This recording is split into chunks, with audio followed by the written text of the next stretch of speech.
Catherine Ham, Brian Wilson, Brian Neiman, today's newsmakers, and you. The Morning Majority, 630. WMAL. It's 6:37 on WMAL. We have our good buddy Lanny Davis of Purple Nation fame. How you doing, Lanny? Oh, man. Lanny's dead. No, he's the phone's dead. So we'll have him on in a second. We'll have him on. At any rate, I wanted to ask him how he feels about the supercommittee, but I bet he feels super fantastic fine. I bet he loves the supercommittee. Feels like it's awesome. Ooh, breaking news. Can I give you guys this while we're here? There was a Marine fighter jet missing off the coast of California. Mm-hmm. Pretty worrisome because it had been since 10:30 last night. Mm-hmm. 2-member crew safely recovered after Marine fighter jet briefly goes missing off California. Awesome. Yay, good. I thought that was going to be another slam of bad news, and I'm excited to report that it is not. Yeah, I didn't think that was going to end well either. It usually doesn't, but I'm glad to hear that it did. Yes. So what's going on? How concerned are you, Mr. Wilson, about your life savings these days? Well, being a little older than the other 2 members of the team, right? There, now, just a little, still on the low end of the range of people who gets AARP mailings. I'd like to point out I'm still just barely qualified for that. Just got them right. Yeah, but I am a little. I mean, I look at the 401k and I'm thinking,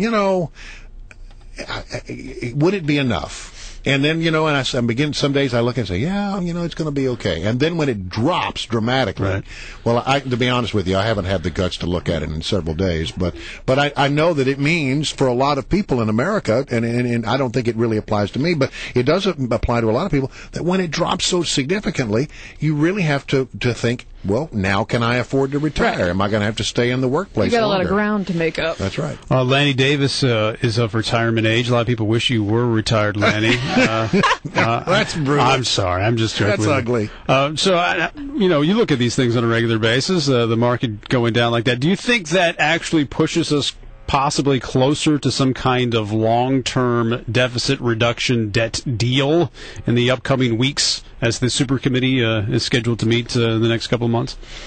First of all, I'd like to say good morning, and I am in semi-retirement, but I did get a job offer yesterday to do a morning show on WMAL just about these hours. Yeah, right. So I don't know if you guys are... Nobody told us about that. Yeah, well, good luck to you, man. that alarm clock goes off, by the way, Lanny, at 2:45, my friend. Yeah, I want to be on the other end of the line calling you to wake you up in the morning. This is one of those occasions where there's no politics allowed on this interview. We're all in the same mess. And I don't know who's at fault. It doesn't matter. But I think part of the issue really is hyper-partisanship that doesn't really address the combined problems of our national debt, our credit rating, and the way the country and the world looks at our political system, whether it can function. So this is really the bipartisan purple moment that we all have to pull together and see whether we can fix this system that we're not able to fix right now. Americans don't have much confidence in the process. 3/4 say they have no confidence, little or no confidence that Washington lawmakers can repair the economy. Look, they have a reason for believing that. I certainly believe that because I'm looking at our political leadership on both sides of the aisle, and it looks like politics and partisanship are more important than actually solving the problem. Now, I do believe that the last round was because of intransigence on the Republican side of the fence more than the Democratic side. But before you jump on me, the Democrats could have lifted the debt ceiling in December, and we wouldn't have been in this situation. For political reasons, and maybe for sincere reasons that there was an election, let's wait till after the election, they decided not to. And, of course, we could always take your approach to it, that we all need to pay more taxes. I mean, you feel like we are undertaxed in America, and I ask my weekly question, have you yet sent your check to the Treasury because you feel undertaxed? You can, of course, Lanny, at any point, write a check to the Treasury if you feel like you're not doing enough. Even Henny Youngman never told the same joke 4 times in a row. You know what? It's Henny Youngman taking it back. It's not a joke. It's just me trying to hold you responsible for your position, Lanny. Take my wife, please. That's a mid-century burn. I like it. Lanny, given that you're concerned about the leadership and the extent to which the two parties can work together. How do you feel about the composition of the Super Congress as it's shaping up? Well, the Super Committee is the symbol of our failure as a country to have a Congress that can work. So here you have a committee that now is being stacked on one side to say no, and on the other side probably to say no to the other side. And it's divided in, I guess 12 is the number, so 6 and 6 is probably the stalemate number we're going to look at. And then what happens is utter admission that we can't do anything constructive because we have no discretion. We have to cut $1.2 trillion if they don't reach their own decision. There's one person on this committee that I hope I don't embarrass, who I know very well. I actually believed he would make a great U.S. Senator. He happens to be a conservative Republican from Ohio named Rob Portman.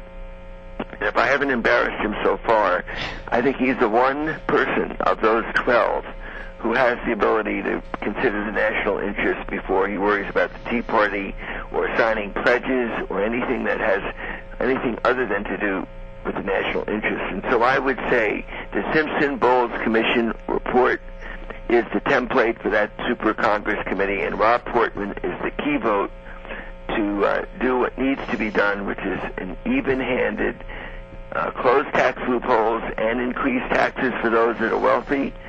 And I'll put myself into that category, although I was wealthy before the stock market crash. Now I'm poor. You'll be fine. Let me ask you. Portman is a name I hope you guys watch carefully. All right, so I'm sure his office's phone lines will be lighting up later today. saying, we disavow any you're going knowledge. to cave. Lanny Davis was talking about.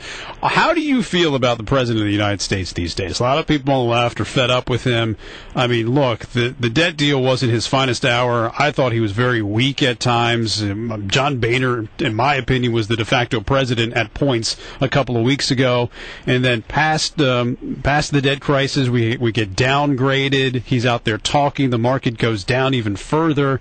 I mean, he looks weak right now, Lanny. And I say that just as an American, it's sad. I just think we have a very weak president right now. It's almost Jimmy Carter-esque. Do you feel the same way? I certainly think he has the responsibility, and he is being politically hurt, but I don't feel the same way that I blame him for what's going on. I think he is trying his best, and I think he was faced with another side who negotiated by saying no. And by saying no, they were ready to put the country into default. And so he had to end up saying yes, and that looks weak. Even though yes was contrary to his principles and was 100% yielding to another side that was willing to go over the cliff rather than agreeing to a compromise. But the answer to your question, the honest answer to your question is, yes, he is in trouble because it's on his watch. If it was a Republican president, I'd be saying the same thing. All right, Lanny Davis, always good to have you here on the Morning Majority. Thanks for getting up to be with us. I hope next week one of you will sleep late because I'll be on the job. All right, sounds good.